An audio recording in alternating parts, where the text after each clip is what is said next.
नमस्कार, मैं हूं राजेंद्र तिवारी और आप देख रहे हैं अनब्रेकिंग लाइव। अनब्रेकिंग लाइव के इस वीडियो में, लाइव स्ट्रीम में आपका स्वागत है। रिजू जी कह रहे हैं still waiting but I am here now. नमस्कार। एच जी पटेरिया वेट करते हैं। थैंक यू मैं आ गया भाई, ज़्यादा लेट नहीं हूँ। और ज़्यादा लेट मतलब जो टाइम मैंने दिया था उसके हिसाब से। मुकेश पांचाल कह रहे हैं राजन भाई साहब आप बहुत मेहनत करते हो, बताओ रात को 12 बजे वीडियो करोगे लाइव। सभी को नमस्कार, भगवान बचाएगा। पता नहीं भाई आप क्या। दरअसल ये तो मैं जर्नलिस्ट हूँ, मेरा काम है ये। तो ये तो मेहनत क्या, मतलब इसमें मुझे मेहनत नहीं लगता, मुझे ये मेरा काम है और मैं अपना काम करता हूँ।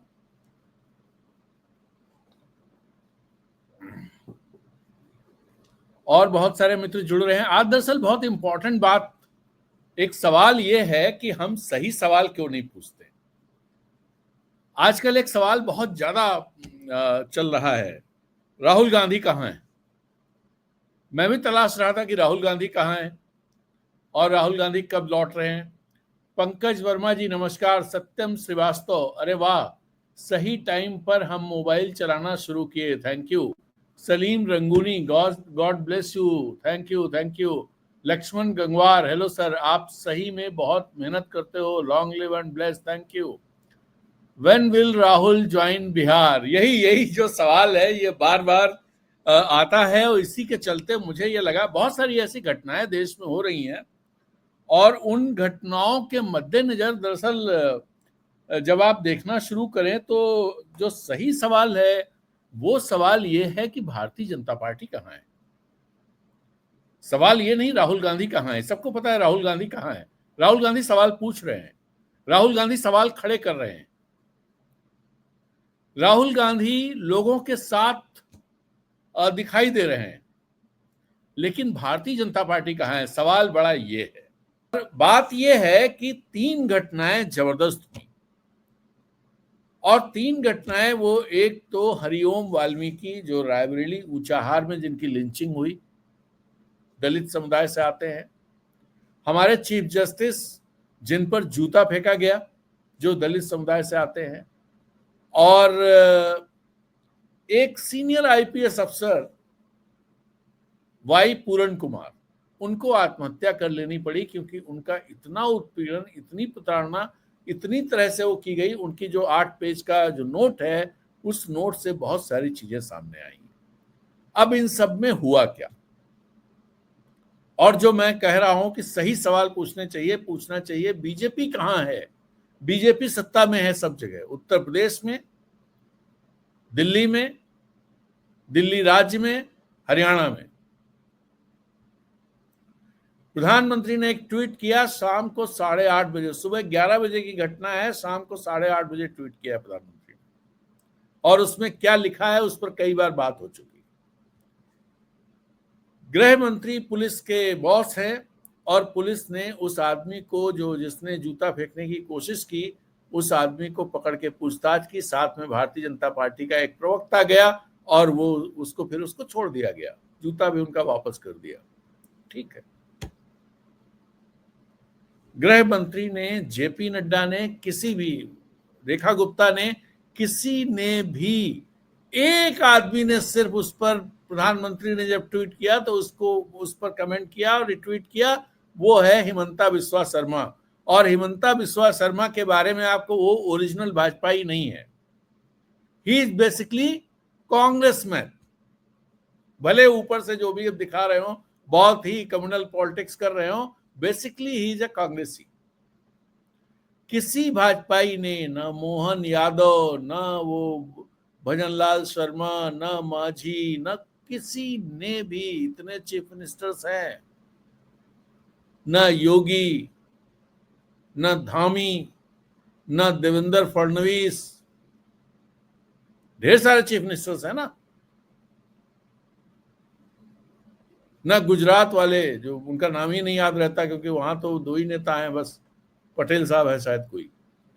तो ये सब लोग जो है, किसी ने चिंता जाहिर की कि चीफ जस्टिस पर हमला हुआ।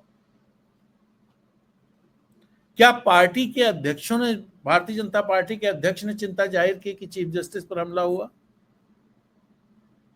और राइट विंग के जो पूरा सिस्टम है उसके जरिए किस तरह से उस आदमी का महिमा मंडन किया गया और जस्टिस, जो चीफ जस्टिस ऑफ इंडिया हैं जस्टिस गवई, उनको किस तरह से ट्रोल किया गया?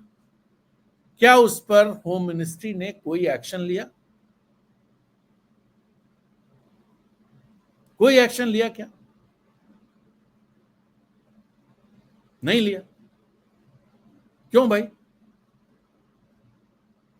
उत्तर प्रदेश के रायबरेली के ऊंचाहार में एक दलित युवक को लिंच कर दिया जाता है, क्या वहां के मुख्यमंत्री ने एक लाइन भी उनके बारे में कही, उस व्यक्ति के बारे में कही? नहीं कही। आप तलाश लीजिए। हरियाणा में एक आईजी लेवल का सीनियर आईपीएस अफसर आत्महत्या पर मजबूर कर दिया जाता है, उसकी वाइफ आईएएस है। अभी तक जो एफआईआर दर्ज हुए हैं उसके बावजूद डीजीपी को बर्खास्त नहीं किया गया है, निलंबित भी नहीं किया गया। बर्खास्त तो दूर की बात है, जिन अफसरों के खिलाफ एफआईआर में नाम है उनको भी निलंबित नहीं किया गया है। और उस पर क्या करना चाहिए, मुख्यमंत्री जो इसकी बैठक कर रहे थे उसमें डीजीपी मौजूद थे। आप बताइए। और क्या इस आईजी वाली घटना पर पूरन कुमार, उन्होंने जो नोट छोड़ा है, उस नोट को लेकर के, उस नोट में जो बातें हैं, उनके परिवार ने तो ये कह दिया है कि जब तक ये जो एफआईआर में धाराएं हैं डाइल्यूट कर दी गई, डाइल्यूट है, ये है वो, और हम पोस्टमार्टम के लिए तब तक नहीं तैयार होंगे जब तक ये सब चीजें ठीक नहीं की जाएंगी, लोग बर्खास्त नहीं किए जाएंगे, हटाए नहीं जाएंगे। खबरें इस तरह की आ रही कि वहां का डीजीपी इस्तीफा दे देगा। लेकिन उसी समय क्यों नहीं उसे वहां से निलंबित किया गया? यह सवाल भारतीय जनता पार्टी से पूछा जाना चाहिए। लोग क्या पूछ रहे हैं, राहुल गांधी कहां गए? अरे यार, राहुल गांधी ने अब तक, कल भी एक ट्वीट किया है, उनकी पार्टी ने प्रेस कॉन्फ्रेंसेस की हैं, उनकी पार्टी ने प्रदर्शन किया है, लेकिन where is Bharatiya Janata Party, where is Modi's party? ये सवाल नहीं पूछेंगे। और दिक्कत हमारी ये है कि हम सही सवाल नहीं पूछते हैं, इसलिए प्रॉब्लम। सही सवाल पूछना ही सबसे जरूरी चीज है वाइब्रेंट डेमोक्रेसी के लिए। दरअसल जो लोग डेमोक्रेसी विरोधी लोग हैं, जो डेमोक्रेसी को कैप्चर करना चाहते हैं, वो तो ये चाहते ही हैं कि गलत सवाल पूछे जाए। गलत सवालों में पूरा समाज उलझा रहे, सही सवालों तक पहुंचे ही नहीं, और उनका पूरा जो सिस्टम है वो इन्हीं गलत सवालों को, जो ठीक सवाल नहीं, बिल्कुल सही नहीं है। इसका क्या मतलब है कि भाई बिहार में चुनाव घोषित हो गए, राहुल गांधी कहां है? तो क्या प्रधानमंत्री मोदी बिहार में बैठे हुए हैं क्या? भाई बताओ, कोई बताए, क्या प्रधानमंत्री मोदी बिहार में बैठे हुए हैं? इस तरह के सवाल पूछ करके चीजें डाइवर्ट करने को, सही सवाल पूछे जा। दरअसल इस समय जो सवाल पूछे जाने की जरूरत है, मीडिया को भी पूछने की जरूरत है और आम जनता को पूछने की जरूरत है कि भाई साहब, इलेक्शन कमीशन एसआईआर में जो गंडगोल किया है वो क्या है? कैसे, जिसे वो प्यूरिफाइड वोटर लिस्ट बता रहे हैं, क्या प्यूरिफिकेशन यही होता है? जब शुरुआत की थी तो यही ज्ञानेश कुमार, गैस लाइटर ज्ञानेश कुमार, मैं इनको गैस लाइटर कहता हूं, गैस लाइटर ज्ञानेश कुमार ने किस तरह से कहा था कि गैर नागरिक घुसपैठिया कोई भी वोटर लिस्ट में नहीं आ पाएगा, बाहर कर दिए सब, उनको अधिकार नहीं दिया जाएगा। आज ये बताने को तैयार नहीं है कितने घुसपैठियों को उन्होंने वोटर लिस्ट से बाहर किया है, जिसके लिए इतनी बड़ी एक्सरसाइज की है। आज वो बताने को तैयार नहीं कि एक एक पते पर क्यों, फाइनल जो प्यूरिफाइड लिस्ट है उसमें एक एक पते पर 400-400 लोग, 500-500 लोग कैसे हैं, और वो 400 लोग मुसलमान है, हिंदू है, हिंदू में भी कोई एक दलित है, एक ब्राह्मण है, एक इस जाति का, एक उस जाति का, एक उस जाति का, एक उस जाति का। ये कैसे है? कैसे दो दो तीन तीन जगह नाम है एक आदमी के, और ये हजारों में है संख्या है, और ये रिपोर्ट्स हैं। और दूसरी बात, ये इलेक्शन कमीशन का काम ये है कि लोगों को, इलेक्शन कमीशन का काम ये कतई नहीं है कि नागरिकता तय करे।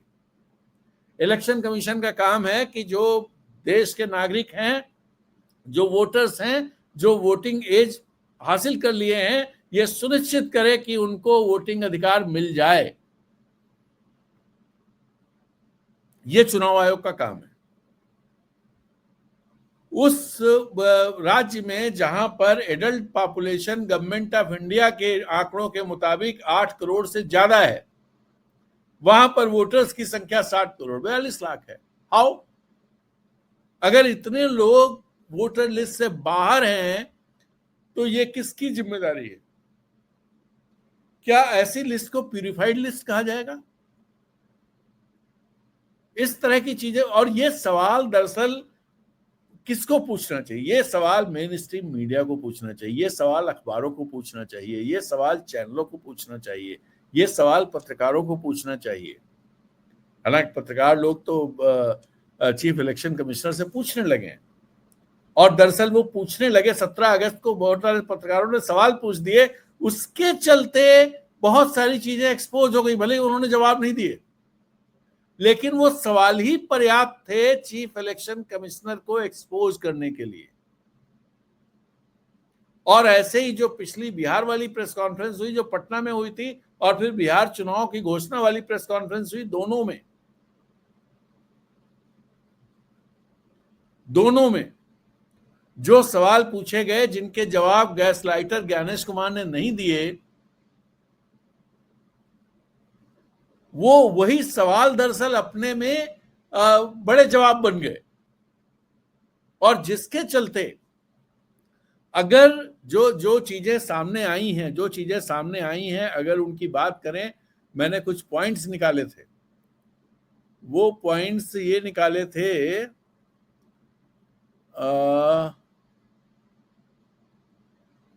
वो पॉइंट्स क्या थे, मैं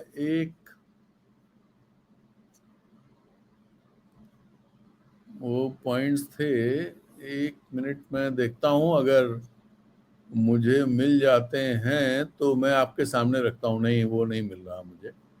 वो पॉइंट्स मैंने कहीं निकाल के रखे थे, लेकिन वो पॉइंट्स नहीं दिख रहे हैं। एक मिनट और चेक कर लेता हूं, फिर बात करते हैं। ये पॉइंट्स, हाँ जी, ये मैंने कुछ पॉइंट्स निकाले थे, 8-10 पॉइंट्स हैं, आपसे शेयर करता हूं। Disclosure on actual number of foreigners deleted. How many voters were specifically deleted from the final list on grounds of non-citizenship or being foreigner? For example, Bangladeshis or Rohingyas. Given that only 390 out of 1087 objections on citizenship grounds were sustained, with just 87 involving Muslims. And why has the ECI refused to provide this data despite claims by the CEC and BJP leaders of widespread illegal migrants? सिर्फ 87 लोग हैं, मतलब 390, only 390 out of 1087 objections 390 sustain किए गए, और 390 में से सिर्फ 87 मुस्लिम्स हैं। इलेक्शन कमीशन ये डेटा क्यों छिपा रहा है? This is the question. Question number 2, transparency and publication of deletion list with regions. Why has the ECI refused to publish separate machine readable list of 3.66 lakh voters deleted in the final rolls, including district wise regions for deletions, death, migration, duplicacy, like that, despite Supreme Court emphasis on transparency as a hallmark of democracy and prayer mandate for regional orders? तो भाई क्यों नहीं, उन्होंने ये detail क्यों नहीं दिया कि 3.66 लाख जो वोटर फाइनल रोल में पहले के मुकाबले और डिलीट कर दिए गए, वो किस वजह से किए गए, और ये अगर क्यों नहीं बता रहा है इलेक्शन कमीशन, उसका इंटरेस्ट क्या है इसको छिपाने में। नाउ क्वेश्चन नंबर 3, जो डिलीशन की प्रोसेस है, क्या वो प्रोसेस फॉलो की गई है 3.66 लाख फाइनल डिलीशंस में? क्या जो जब इनके डिलीशन का फॉर्म मिला तो क्या इंडिविजुअल नोटिसेस सर्व की गई, उनसे क्या ऑब्जेक्शंस मांगे गए, या फिर वहां कहीं से आ गया और उसको विदाउट कम्युनिकेशन उनको डिलीट कर दिया गया? तो ये पूरी प्रोसेस इलेक्शन कमीशन को बताना चाहिए कि इसमें उन्होंने क्या एक्सरसाइज की। Now next question number 4, 3.7 lakh unexplained new voter additions, ये जो एडिशन हुए हैं इनका एक्सप्लेनेशन क्या है, इसमें किस एज ग्रुप के कितने लोग हैं, और why does the ECI describe most of the 21 lakh total editions as new when less than 20% are 18 to 19 year olds and over 40% are above 25 with anomalies like 6,000 over 80? नए वोटर्स में 6,000 80 साल से ऊपर के हैं, तो इसका एक्सप्लेनेशन क्यों नहीं दे रहा है election commission? And disproportionate demographic impacts, why do the final deletions show 33% Muslims against 16% population share and a worsened gender ratio gap widening to 16 lakh missing women voters reversing 10 years of gain? पिछले 10-15 साल में महिलाओं का vote इतना जबरदस्त तरह से पड़ रहा था, और अब जिस तरह से जो डिलीशन हुआ है उसमें महिलाओं के वोट कम हो जाएंगे with similar excesses for Dalits and secular migrants. And what measures were taken to prevent bias in the SIR process? And question number 6, data accuracy and anomalies in rolls. अब ये तो बहुत जबरदस्त मामला है कि 5.2 लाख यानी 5,20,000 वोटर डुप्लीकेट वोटर्स है। 24,000 जो है ऐसे नाम हैं जिनका कोई मतलब ही नहीं है। 6,000 इनवैलिड जेंडर्स जिसमें कुछ भी लिख दिया है। 2 lakh blank house numbers, 24 lakh house holds ऐसे पते, 24 लाख घर ऐसे बताए गए हैं जिनमें 10 से ज्यादा वोटर है, यानी 24 लाख हाउस होल्ड्स हैं जिनमें 3,20 लाख वोटर उन 24 लाख पर ही रजिस्टर्ड हैं। और जबकि चुनाव आयोग का कहना है कि they are using basic duplication software जिससे कि ये डुप्लीकेशन ना हो वोटर्स का। तो ये सवाल है। और फिर अगला बड़ा सवाल जो मेरे हिसाब से बनता है वो ये है कि SIR से 80 लाख अगर जो वहां पर एडल्ट पॉपुलेशन है उसके मुकाबले 80 लाख, उसमें से 80 लाख वोटर्स का वोटर लिस्ट में नाम ही ना हो, चुनाव आयोग ला ही ना पाए, and that is around 10% of the adult population. तो क्या इसे चुनाव आयोग की सफलता कहेंगे या इसे चुनाव आयोग की विफलता कहेंगे? क्यों ऐसा क्यों नहीं हुआ? चुनाव आयोग को यह बताना चाहिए। And next, legal aid and appeal facilitation, जो अभी सुप्रीम कोर्ट ने आदेश दिया है, चुनाव आयोग उसको खुद क्यों नहीं कर पाया? ये चुनाव आयोग ने तो ये कहा कि उनके BLO जो है वो घर घर गए, और कितने एरोगेंस के साथ ये जो अपने गैस लाइटर ज्ञानेश कुमार है, कितने एरोगेंस के साथ ये बात कह रहे थे। तो क्या हुआ भाई? ये सवाल अब चूंकि इनके जवाब वो ना तो कोर्ट में उन्होंने दिया है और ना पब्लिकली दे रहे हैं, ना प्रेस कॉन्फ्रेंस में पत्रकारों ने पूछा वहां भी उन्होंने जवाब नहीं दिए। तो इससे तो यही लगता है कि भाई कुछ कोई अल्टीरियर मोटिव्स हैं जिनकी वजह से ये काट छांट की जा रही है, इस तरह की चीजें भरी जा रही हैं। एक गांव आपको बताएं मुजफ्फरपुर के पास, जहां लोगों ने शिकायत की कि ड्राफ्ट रोल में उनके गांव में कोई मुस्लिम परिवार नहीं, लेकिन 100 मुस्लिम नाम जोड़ दिए गए। तो भाई उन्होंने शिकायत की, ऑब्जेक्शन रेज किया गांव वालों ने कि ये नाम हटने चाहिए, ये नाम तो है ही नहीं हमारे गांव में। बट जो फाइनल रोल आया उसमें भी वो नाम शामिल है। वाल्मीकि नगर में 4000 नाम ऐसे हैं जो उत्तर प्रदेश में रजिस्टर हैं और वहां भी रजिस्टर हैं। How is that? ये है सारी कहानी। और इससे ये चीज साबित होती है कि भैया अगर ऐसे चला तो फिर मोदी जी को हराना मुश्किल ही नहीं, नामुमकिन है। भाई ये चीजें अगर हैं तो फिर आप करते रहे। और फिर मुझे इस बात का वो लगता है कि क्यों पूरन कुमार के जो जो सुसाइड है उस पर क्यों भारतीय जनता पार्टी को चिंता करनी चाहिए? कौन सा वो बहुत डिपेंडेंट है कि भाई वोट देगा कोई आदमी तभी जीतेंगे? फिर ये लगता है कि वो किसानों की चिंता क्यों करें? क्या फर्क पड़ता है हमें? फिर लगता है क्यों सीए एनआरसी की चिंता करें? इतने सारे लोग खड़े हैं, कौन क्या करना हमें? क्या फर्क पड़ता है? जो जो बच्चे प्रोटेस्ट करते रहते हैं कि साहब पेपर लीक हो गया, ये हो गया, उन पे लाठी डंडे चलाए जाते हैं और मुख्यमंत्री कहने लगता है साहब नकल जिहाद हो रही है, तो कुछ भी कह सकते हैं वो लोग। इससे लगता है कि देयर इज समथिंग फिशी। और इसी वजह से इतने एरोगेंस के साथ ये लोग, जो बहुत बहुत जरूरी मुद्दे होते हैं, जो लोगों के इश्यू होते हैं, उन पर भी एरोगेंस दिखाते हैं, उन पर भी क्रूरता दिखाते हैं। अगर अगर वोटर का डर हो तो फिर ये चीजें नहीं होनी चाहिए। भाई अगर चिंता ही नहीं हो कि ठीक है क्या कर लोगे आप, हमारे पास सारा इंतजाम है। जैसे हरियाणा में सैनी ने, जो मुख्यमंत्री हैं वहां के, उन्होंने चुनाव से पहले कह दिया था कि हम जीत लेंगे, हमारे पास इंतजाम है सब। इस तरह का बयान आ गया था। पता नहीं आप लोगों को याद है कि नहीं याद है? और तब शक होना शुरू होता है कि भाई जिस राज्य में इतना विरोध रहा हो, जिस राज्य में घर घर में विरोध रहा हो, वहां पर भारतीय जनता पार्टी चुनाव जीत जाती।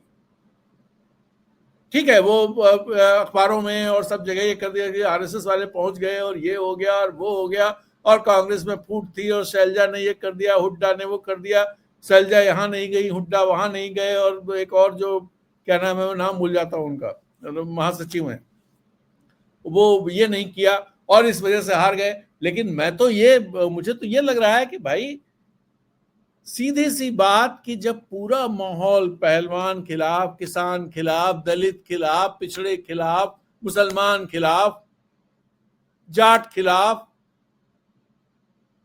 और उसके बाद बम्पर फसल मिल जाए तो क्या कहने, इसके पीछे क्या हो सकता है? और अगर चुनाव आयोग की जिम्मेदारी है कि वो सब कुछ बताए। चुनाव आयोग कोई मिलिट्री इंटेलिजेंस तो है नहीं कि कोई चीज लीक हो जाएगी तो उससे बड़ा नुकसान हो जाएगा, पाकिस्तान को पता चल जाएगा, चीन को पता चल जाएगा और उसका फायदा उठा लेंगे। ऐसा तो है नहीं।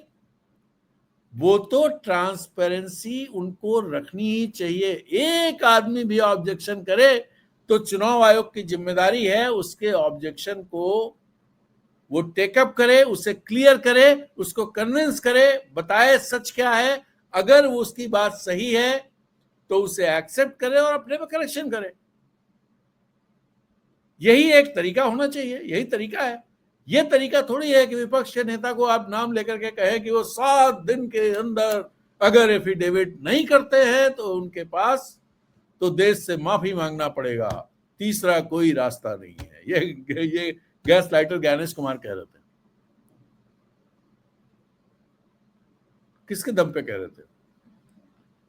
और इससे पहले जो राजीव कुमार थे, राजीव कुमार की कहानी कभी बताऊंगा मैं, किताब आने वाली है, वो किताब लॉन्च हो जाए उसके बाद में वो किताब मेरे पास भी आ जाएगी 1-2 दिन में। तो फिर वो दरअसल रांची के डीसी रहे थे, चारा घोटाले का मामला है।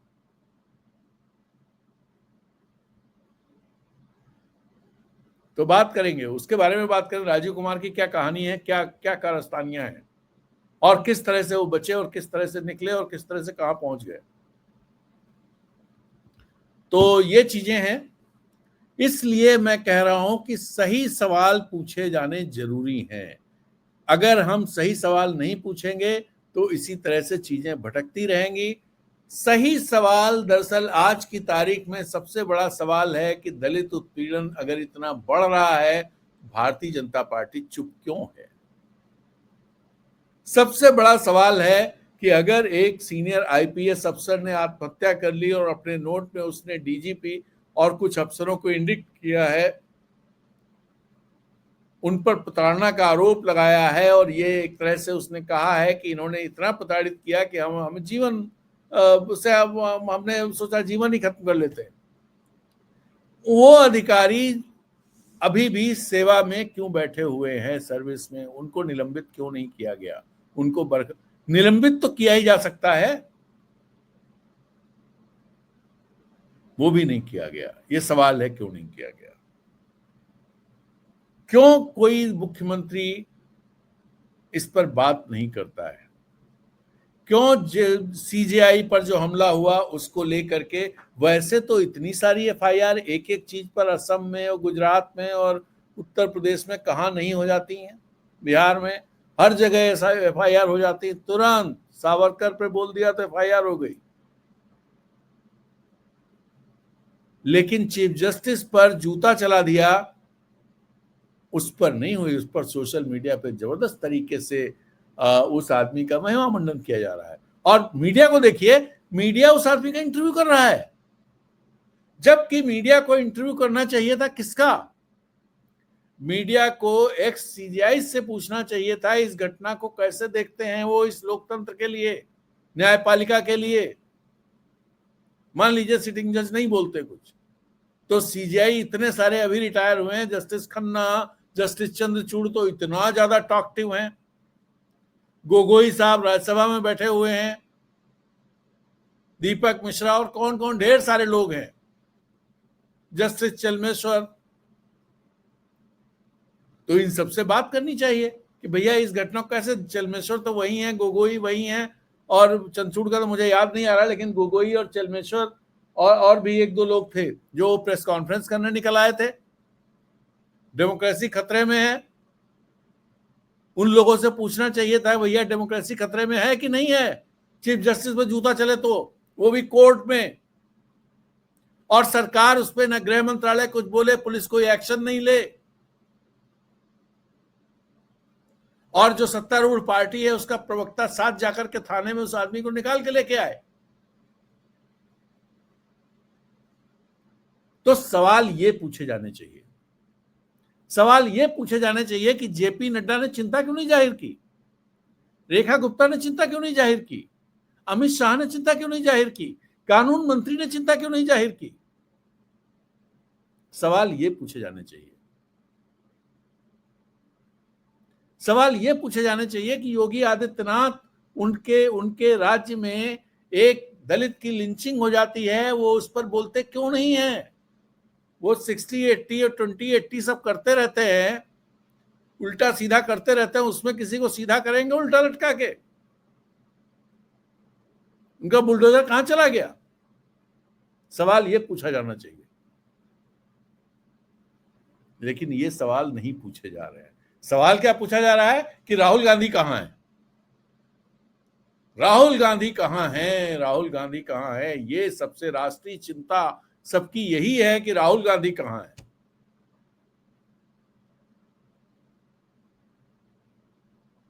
और ये दरअसल जो चीज बनाई गई है, ये यहां भी एक दो मित्र इस तरह के हैं जो सवाल कर रहे होंगे। तो ये कहानी है। तो बहुत टाइम हो गया, 1 घंटा 13 मिनट। आज बहुत बहुत बातें हुई। कल जिस तरह से 10 मेंबरशिप गिफ्ट की थी, आज किसी ने कोई मेंबरशिप गिफ्ट नहीं की, आज किसी ने कोई वो भी नहीं किया, क्या बोलते हैं, सुपर चैट, सुपर स्टिकर का भी इस्तेमाल नहीं किया। तो मैं एक बार रिक्वेस्ट तो कर ही लूं, शायद भाई अगर आपको हमारी ये बातचीत, हमारी ये लाइव स्ट्रीम अच्छी लगती है, प्लीज सपोर्ट इट।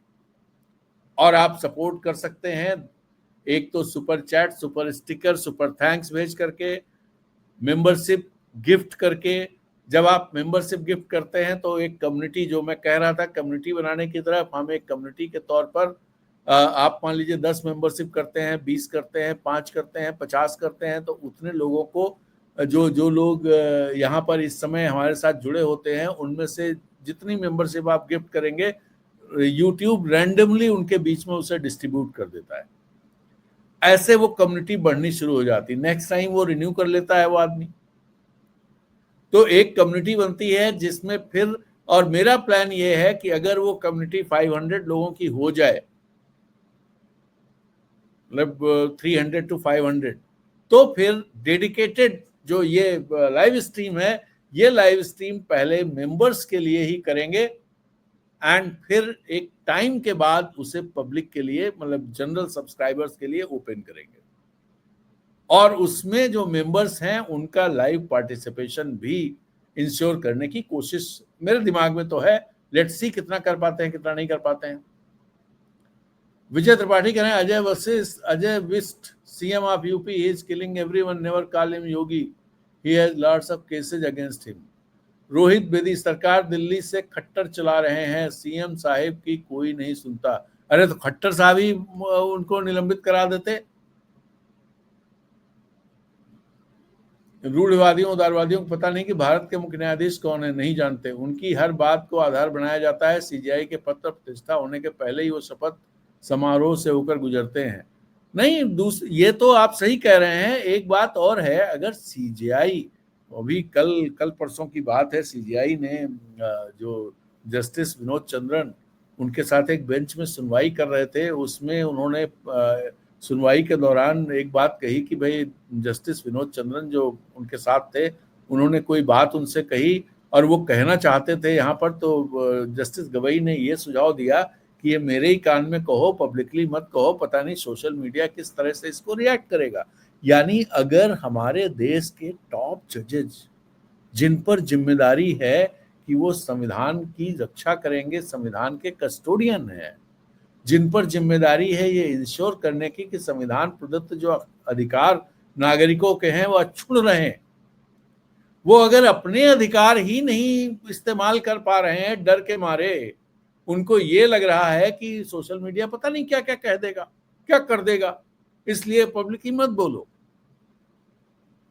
तो आप समझ सकते हैं क्या स्थिति है। बात यही समाप्त करते हैं इस रिक्वेस्ट के साथ कि अगर आपको हमारी बातचीत अच्छी लगती है तो कृपया हमें सपोर्ट करें, और आप मेंबरशिप गिफ्ट कर सकते हैं, आप super chat, super sticker, super thanks का इस्तेमाल कर सकते हैं, और साथ ही आप अगर ये सब नहीं कर पाते हैं तो ये मैंने राइट हैंड पर QR कोड दिया है, आप इसे स्कैन कर सकते हैं और इसे स्कैन करके भी अनब्रेकिंग को सपोर्ट कर सकते हैं। इसके अलावा आप अनब्रेकिंग के मेंबर लीजिए, आप ऐसा करेंगे तो अनब्रेकिंग को ताकत देंगे और हम ये काम और बेहतर तरीके से कर पाते रह पाएंगे। तो इसी के साथ इजाज़त दीजिए। नमस्कार, जय हिंद।